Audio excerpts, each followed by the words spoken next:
ওয়াকফ আইন নিয়ে বিতর্কিত মন্তব্য সাংসদের। ওয়াকফ সম্পত্তির দিকে যে চোখ তুলে তাকাবে সেই চোখ তুলে নেওয়া হবে। হাত পা ভেঙে দেওয়ার হুঁশিয়ারি বিতর্কে তৃণমূল সাংসদ বাপি।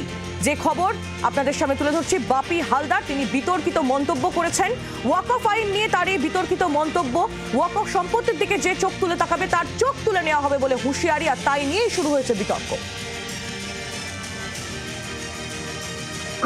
আচ্ছা, মুর্শিদাবাদে আজকে একটা ছোট্ট সমস্যা সেখানে হয়েছে।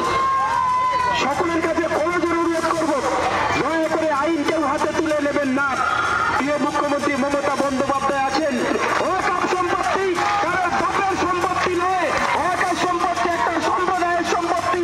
সেই সম্প্রদায়ের সম্পত্তির দিকে যদি কেউ চোখ তুলে তাকায় তার চোখ যেমন উপড়ে নেবেন, হাত তেমন ভেঙে দেবেন, এ কথা নিশ্চিতভাবে আপনাদেরকে দায়িত্ব দিয়ে বলতে পারি।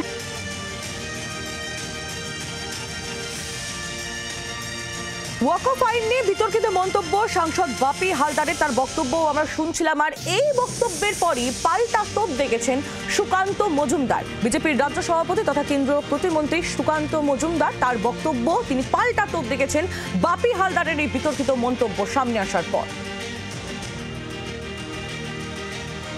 কার চোখ উপড়বে? ডন নাকি?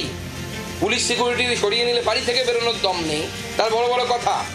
ট্রেনে থাপ্পড় মারলে কাঁদতে থাকবে হাউ হাউ করে, সে বড় বড় কথা চোখ উপড়ে নেবে, হাত কেটে দেবে, পা কেটে দেবে। ফাজলামো মারতে এসছো তুমি? ভারতবর্ষের সংবিধান নিয়ে শপথ নিয়েছো, তোমার মুখে মানায় এগুলো কথা? এই অসভ্য জোচ্চোর, পেটে বিদ্যা নেই, এই সমস্ত লোকেদেরকে তৃণমূল কংগ্রেস নেতা বানিয়েছে। এটা হচ্ছে বাংলার দুর্ভাগ্য। বাংলার আওয়াজ, বাঙালির আবেগ, জি 24 ঘন্টা।